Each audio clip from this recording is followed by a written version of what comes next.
south, we take a starting point of the holy city, which is Jerusalem. North of Jerusalem was Babylon, and south of Jerusalem was Egypt.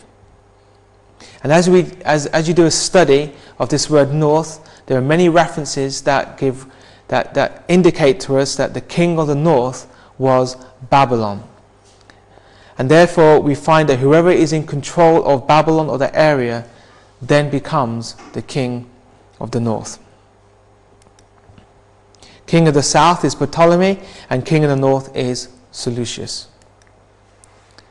Berenice, the daughter of Ptolemy, given in marriage to Antiochus Theos to make an alliance, he puts away his first wife, Laodice.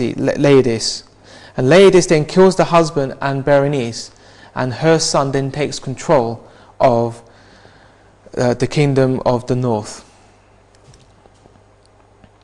But out of a branch of her roots shall one stand up in his estate, which shall come with an army, and shall enter into the fortress of the king of the north, and shall deal against them, and shall prevail.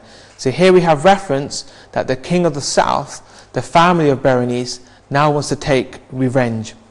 The branch out of the same root with Berenice was her brother Ptolemy Euergetes. He had no sooner succeeded his father Ptolemy Philadelphus in the kingdom of Egypt than, burning to avenge the death of his sister Berenice, he raised an immense army and invaded the territory of the king of the north, Seleucus Callinicus, who with his mother Laodice reigned in Syria. Verse 8 to 9. And shall also carry captives into Egypt their gods, with their princes and with their precious vessels of silver and of gold. And he shall continue more years than the king of the north. So the king of the south shall come into his kingdom, and shall return into his own land. He prevailed against them even to the conquering of Syria, Cilicia, the upper parts beyond the Euphrates, and eastward to Babylon. But hearing that a sedition was raised in Egypt requiring his return home, he plundered the kingdom of Seleucus by taking 40,000 talents of silver and precious vessels and 2,500 images of gods. Verse 10. But his son shall be stirred up, and shall assemble a multitude of great forces, and one shall certainly come and overflow and pass through. Then shall he return and be stirred up even to his fortress. The first part of this verse speaks of sons in the plural, the last part of one in the singular. The sons of Seleucus Callinicus were Seleucus Cyrenius and Antiochus Magnus. These both entered with zeal upon the work of vindicating and avenging the cause of their father and their country. The elder of these, Seleucus, first took the throne. He assembled a great multitude to recover his father's dominions, but was poisoned by his generals after a short, inglorious reign. His more capable brother Antiochus Magnus was thereupon proclaimed king. He took charge of the army, recovered Seleucia and Syria, and made himself master of some places by treaty and others by force of arms. Verse 11. And the king of the south shall be moved with choler, and shall come forth and fight with him, even with the king of the north, and he shall set forth a great multitude, but the multitude shall be given into his hand. Ptolemy Philopator succeeded his father Euergetes in the kingdom of Egypt, being advanced to the crown not long after Antiochus Magnus had succeeded his brother in the government of Syria. He marshaled a large army to check the progress of the Syrian king, but the king of the north was also to set forth a great multitude. The army of Antiochus, according to Polybius, amounted to 62,000 footmen, 6,000 horsemen, and 102 elephants. In this conflict, the battle of Raphia, Antiochus was defeated with nearly 14,000 soldiers slain and 4,000 taken prisoner, and his army was given into the hands of the king of the south, a fulfillment of the prophecy. Verse 12. And when he hath taken away the multitude, his heart shall be lifted up, and he shall cast down many, 10,000s, but he shall not be strengthened by it. Having conquered his enemies, he was overcome by his vices, and forgetful of the great name which he might have established, he spent his time in feasting and sensuality. But the lifting up of his heart was especially made manifest in his transactions with the Jews. Coming to Jerusalem, he offered sacrifices and was desirous of entering into the most holy place of the temple, contrary to the law and religion of the Jews. But being restrained with great difficulty, he left the place, burning with anger against the whole nation of the Jews, and immediately began against them a relentless persecution in Egypt.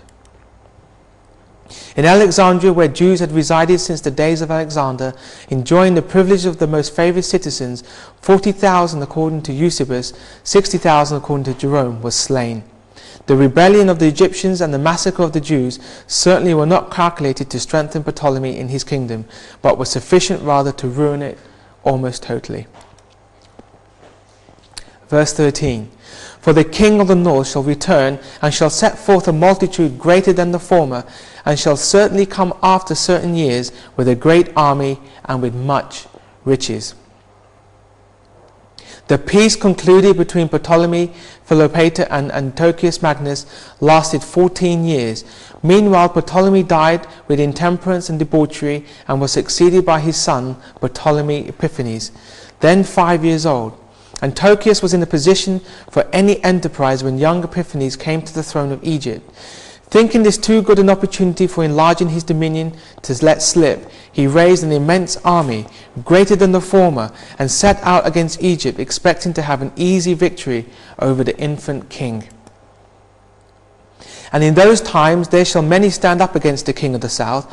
Also the robbers of thy people shall exalt themselves to establish division, but they shall fall. Antiochus Magnus was not the only one who rose up against the infant Ptolemy, as Egypt itself was disturbed by seditions. At the same time, Philip of Macedon entered into a league with Antiochus to divide the dominions of Ptolemy between them. A new power is now introduced, the robbers of thy people. Literally, says Thomas Newton, the sons of the breakers of thy people. This is Rome. The Romans interfered in behalf of the young king of Egypt, determined that he should be protected from the ruin devised by Antiochus and Philip. This was the year 200 BC and was one of the first important interferences of the Romans in the affairs of Syria and Egypt. We are told that this people, the robbers of thy people, established the vision. What vision? This word vision is the word that we find in the book of Daniel chapter 8.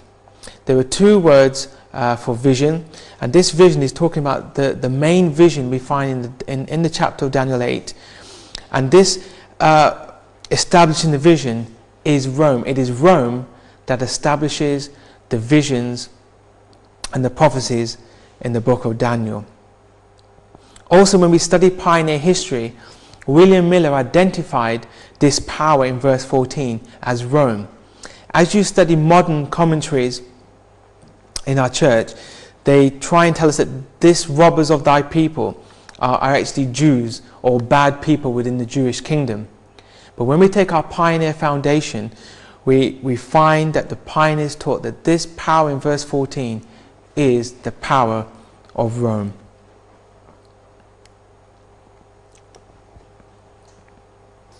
To establish the vision, the Romans, more than any other people, are the subject of Daniel's prophecy.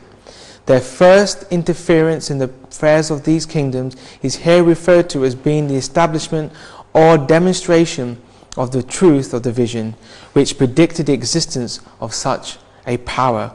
And again, this vision is the word chazon, which we find as the complete vision in Daniel chapter 8. Verse 15. So the king of the north shall come and cast up a mount and take the most fenced cities, and the arms of the south shall not withstand, neither his chosen people, neither shall there be any strength to withstand. Near the sources of the Jordan, the two armies met. Scopas was defeated, pursued to Sidon, and there closely besieged. 3 of the ablest generals of Egypt, with their best forces, were sent to raise the siege, but without success. And Scopas surrendered in humiliation. Scopas was the general for Egypt. Verse 16. But he that cometh against him shall do according to his own will, and none shall stand before him. And he shall stand in the glorious land, which by his hand shall be consumed. It's very important, this word him, to identify